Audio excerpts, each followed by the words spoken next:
পরবর্তী গল্প পাওয়ার জন্য আমার চ্যানেলটা অবশ্যই সাবস্ক্রাইব করে রাখবেন। ধন্যবাদ। স্নেহার হাত থেকে ফোনটা প্রায় পড়ে যাচ্ছিল। নাফিসা বেগম দ্রুত ফোনটা ধরে ফেললেন। কোথায়? কোন হাসপাতালে? কাপা গলায় জিজ্ঞেস করলো স্নেহা। ওপাশ থেকে আসিফ বলল, সিটি মেডিকেল।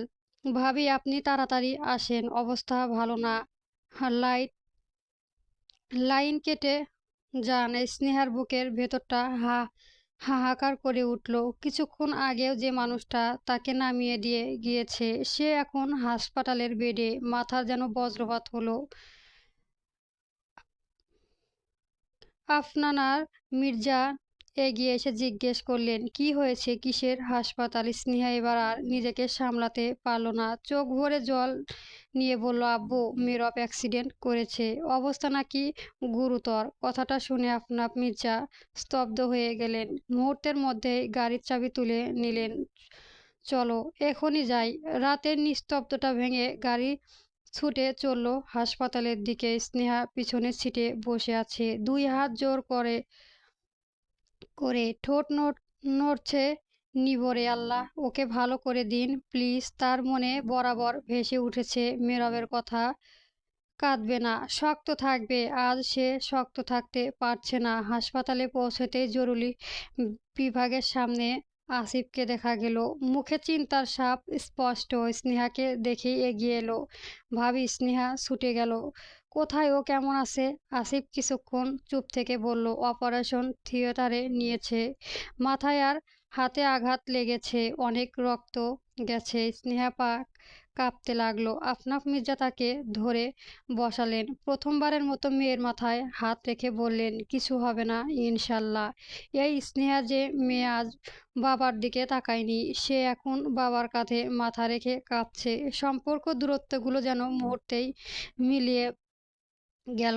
সময় যে থেমে আছে, দেওয়ালের ঘড়ি কাঁটায় এগোচ্ছে, কিন্তু স্নেহার কাছে প্রতিটা সেকেন্ড এক একটা যুগ। কিছুক্ষণ পর অপারেশন থিয়েটারে দরজা খুলে ডাক্তার বের হলেন। সবাই একসাথে উঠে দাঁড়ালো। রোগীর গার্ডিয়ানকে আসিফ এগিয়ে গেল। আমি আর উনি ওর শ্বশুর।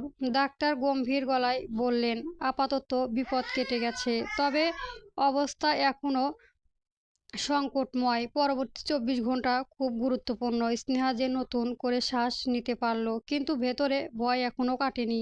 কিছুক্ষণ পর আইসিইউতে এক ঝলক দেখতে দেওয়া হলো। কাচের ওপাশে শুয়ে আছে মেহরব, মাথায় ব্যান্ডেজ, হাতে স্যালাইন।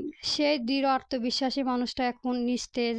স্নেহার বুক ফেটে কান্না এলো। সে কাচের হাত রেখে ফিসফিস করে বলল, আপনিই তো বলেছিলেন কিছু হবে না। আমাকে শক্ত থাকতে বলেছিলেন। আসিফ পাশে দাঁড়িয়ে ছিল, নিচু গলায় বলল, ভাবি, একটা কথা বলি, অ্যাক্সিডেন্টটা একদম হঠাৎ হয়নি। স্নেহা চমকে তাকালো। মানে? আমরা যাদের সরাতে যাচ্ছিলাম, মানে মনে হয় তারা টের পেয়েছিল। একটা ট্রাক অনেকক্ষণ ধরে আমাদের ফলো করছিল। মেহরাব বুঝতে পেরেছিল, তাই আপনাকে আগে নিরাপদে নামিয়ে দিয়ে গিয়েছে। স্নেহার শরীর শীতল হয়ে গেল। তাহলে এটা হতে পারে পরিকল্পিত। এই কথা শুনে স্নেহার চোখ অন্যরকম আগুন জ্বলে উঠল। এতদিন সে ভেবেছে সবকিছুই মেহরাবের প্ল্যান, কিন্তু আজ বুঝলো সে নিজেও এখন খেলায় জড়িয়ে গেছে। আফনাফ মির্জা সব শুনছিল। গম্ভীর মুখে বললেন, পুলিশের খবর দিতে হবে।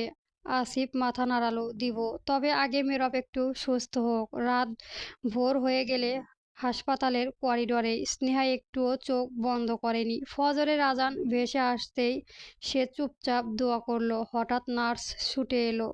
রোগীর হাত নাড়াচ্ছে, সম্ভবত জ্ঞান ফিরেছে। সবাই দৌড়ে আইসিইউর সামনে গেল।